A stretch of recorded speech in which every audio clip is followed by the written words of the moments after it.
quadrature du cercle entre les intentions et les moyens d'essayer de contenter tout le monde, on la voit aussi dans les renoncements d'Emmanuel Macron. Parmi ces renoncements, certains sont faits pour rassurer les gilets jaunes, par exemple l'annulation du péage urbain ou l'annulation de la vignette poids lourd. Mais d'autres renoncements passent mal. On l'a vu, donc, le refus d'annuler la hausse sur les carburants, ça passe pas puisque c'était la première demande des gilets jaunes.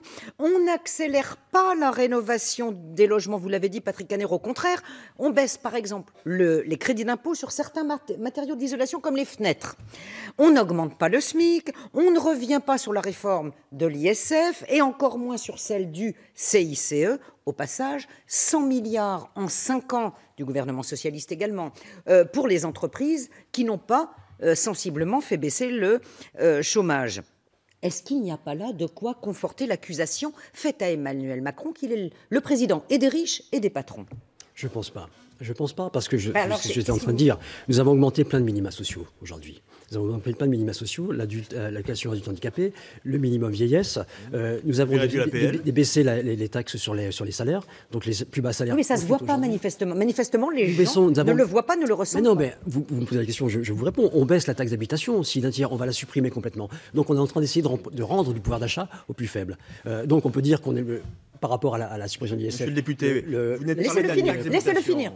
On peut dire qu'on est laissez-le finir. Le président des riches. Moi, je vous dis aujourd'hui que moi, qui suis le député d'une circonscription où il y a aujourd'hui 21% de gens qui vivent sous le seuil de pauvreté, et ce n'est pas depuis 18 mois qu'ils vivent sous le seuil de pauvreté, moi qui suis le député d'une circonscription de Maubeuge dans lequel il y a 35% de gens qui vivent sous le seuil de pauvreté, que ces gens-là, le fait qu'on leur rende un peu de pouvoir d'achat dans les minimums, parce que nous sommes les minimums, ça les fait avancer.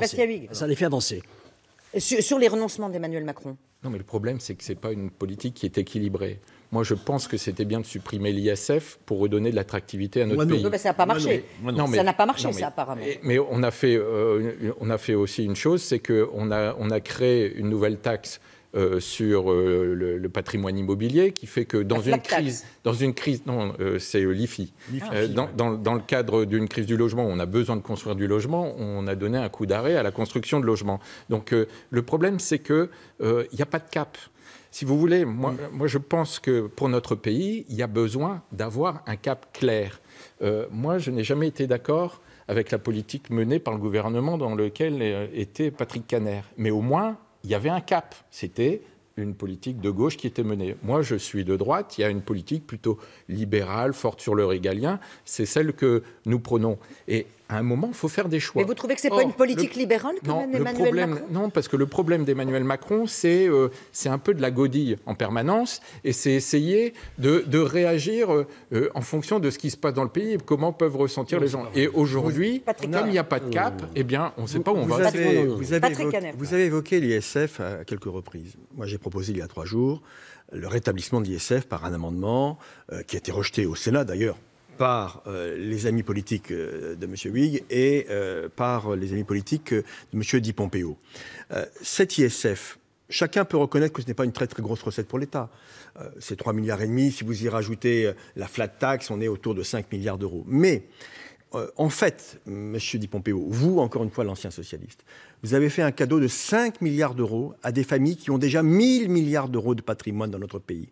Comment voulez-vous faire comprendre à ceux qui payent la CSG quand ils ont 1 200 euros par mois que cette politique est juste ? On le laisse répondre. On le laisse répondre. Vous, M. Caner, l'élu régional départemental du Nord, vous savez qu'ici, dans ce département, les gens qui ont de l'argent n'habitent plus dans le département. Ils habitent juste derrière la frontière. Pourquoi ? Parce que ces gens-là qui devaient payer l'ISF se sont expatriés. Et nous, notre objectif, c'est de les faire revenir pour qu'ils investissent dans l'entreprise régionale ou nationale pour rendre du travail aux gens. C'est tout l'objectif, c'est la différence. Voilà. D'un côté, on laisse l'ISF, les gens partent, on essaie de l'enlever pour qu'ils reviennent.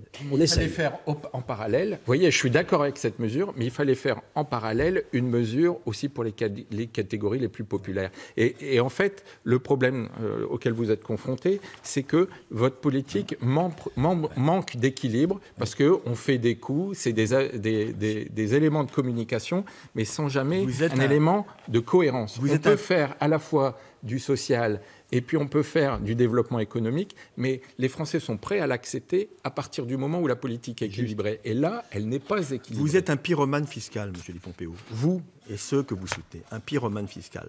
Vous souriez, mais regardez la colère des Français dans la rue.